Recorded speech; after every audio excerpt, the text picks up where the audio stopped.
დღეს ჩვენ ვისაუბრებთ გლეხის არქეტიპზე ზღაპრებში, რომელიც საკმაოდ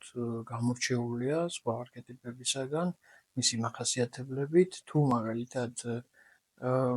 გმირის არქეტიპისთვის დამახასიათებელი არის, რომ ის უნდა იყოს პირველი, თუ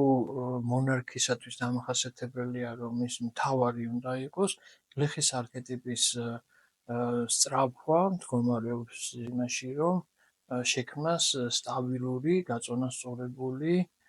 დაბალანსებული ცხოვრება და ეს ძალიან მნიშვნელოვანია, რა თქმა უნდა.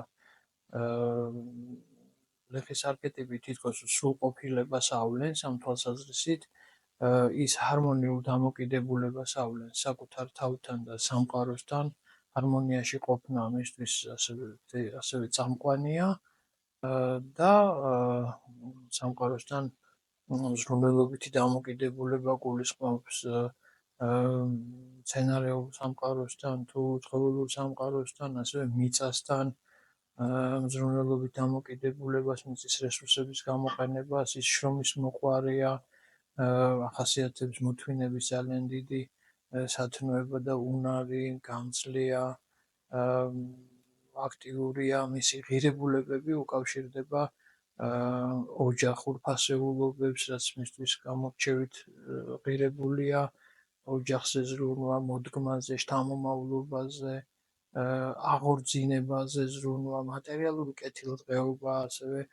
მისი უზრუნველსაყოფია და მისი, ასე ვთქვათ, გამორჩევით გააქტიურებულია მის ცხოვრებაში ეს მომენტი, რომ განავითაროს ყველაფერი საკუთარი თავი და წინ წავიდეს წარმატებისკენ. ასევე ერთ-ერთი უმნიშვნელოვანესი მახასიათებელი მისი ცხოვრებისათვის გახლავთ წესებისა და კანონების შემოტანა სოციუმში. ფაქტიურად ის არის ამ კანონიერებისა და წესრიგის უზრუნველყოფელი. არსებობს მომაწესრიგებელი იდეა, რომელიც არც თუ ისე ბევრს ადამიანს ახასიათებს და გლეხის არქეტიპი სწორედ ამ მომაწესრიგებელი იდეის შემომტანი არის სამყაროში. იგი ეს, რაც ახლა ჩვენ ჩამოთვალეთ, უკავშირდება გლეხის არქეტიპის განვითარებულ ევოლუციურ დონეს. აქ ყველაფერი კარგი იყო, რაც ვახსენეთ და ასე იგი რომ წარმოვიდგინოთ ძველი აღთქმის ისეთი მამამთავრები, როგორიც იყო აბრაამი,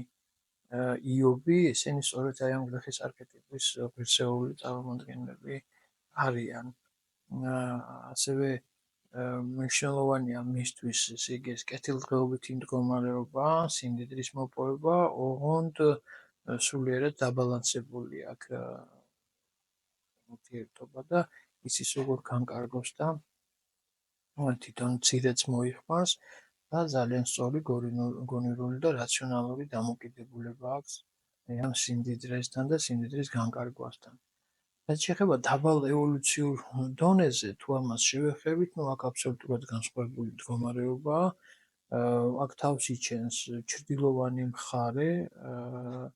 მისი ბუნებისა, რაც გულისხმობს ისეთ უარყოფით თვისებებს, როგორიც არის სიჯიუტე, სიძუნწე, შურიანობა, აი მას ძალიან შურს მაგალითად სხვების, ვინც ვთქვათ მასზე უკეთ ცხოვრობენ და ყველაფერს აკეთებს იმისათვის, რომ რაღაცა ცუდი მოიმოქმედოს, ვის მიმართაც ვთქვათ ძალიან შურით არის განწყობილი, შეიძლება დააორგანიზოს სხვისთვის ქონების წართმევა, მიტაცება, მკვლელობაც კი ერთი სიტყვით აი ამ არქეტიპს დაბალი ევოლუციური განვითარების დონეზე ბევრი ტრაგედია და ბევრი უბედურება უკავშირდება, რაშიც ის მონაწილეობას იღებს. ასე ვთქვათ, მასთან ერთად ამ ყველაფერში ჩართული არის გმირის მებრძოლის არქეტიპი და მონარქის არქეტიპი და მოკლედ ასეთი ტიპაჟები იღებენ მონაწილეობას სახელმწიფოს გადატრიალებაში, შეთქმულებებში და აი სულ დესტრუქციულ მედებებში. სიძუნწე, როგორც ვახსენეთ, გამორჩეულად ახასიათებთ, აი სიხარბე, სიმდიდრის დაგროვების თვალსაზრისით, ასევე მახასიათებელია და როგორც ალბათ დააკვირდით, ესე იგი კარდინალურად განსხვავდება ეს ორი განვითარების დონე ერთმანეთისაგან, თითქმის ერთმანეთს რო გამორიცხავს და მისთვის მახასიათებელი განვითარების ხაზი, როგორც ზემოთ აღნიშნეთ,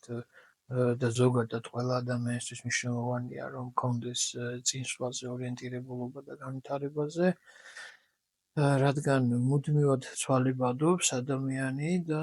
ცხადია, შენიშნეთ მაღალ განვითარების მდგომარეობაში აბსოლუტურად არ ჩანს ეს ჩრდილოვანი მხარეები მისი ბუნებისა და პირიქით ის არის გაწონასწორებული, დაბალანსებული, წინასწარ გათვლილი ცხოვრების დამაორგანიზებელი, შემოღწესები ურთიერთობებში, ნებისმიერ შემთხვევაში, როგორც ფართო სოციუმში, კანონშემოქმედებითი საქმიანობით შეიძლება იყოს დაკავებული და ზოგადოებრივი ცხოვრების ნორმალიზებაზე ორიენტირებული იყოს მისი შინაგანი ფილოსოფია და აზროვნება, ასევე მცირე რაოდენობის ადამიანთა ჯგუფშიც რაღაცა შინაგანი წესების და იმ ჯგუფის წესების დამამკვიდრებელია და აი ამ ტონის მიმცემი არის. გარდა ამისა, მას შეუძლია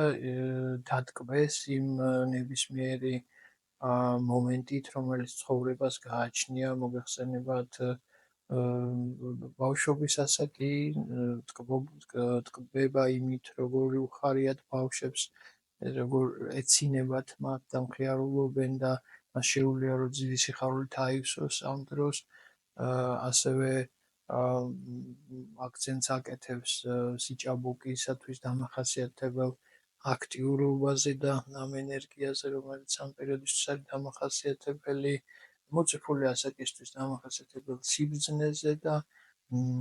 ასაკოვანი ადამიანებისთვის მახასიათებელ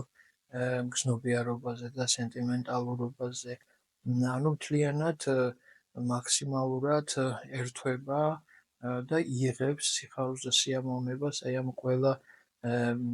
პერიოდისგან, რომელიც არსებობს დღისა და ღამის ცვლილებებით, წელიწადის დროთა ცვლილებებით და მოკლედ ჰარმონიაში არის როგორც საკუთარ თავთან, ისე სამყაროსთან. დიდი გამძლეობით გამოირჩევა და მოთმინების დიდი უნარით, როგორც უკვე მოგახსენეთ, ჩემი აზრით ერთ-ერთი რაფინირებული, გაწონასწორებული, ძალიან კარგი შინაარსის მქონე არქეტიპია, რომელიც ნამდვილად ეხმარება ადამიანს თავისი პიროვნების სრულყოფისა და წარმატების მოპოვების გზაზე.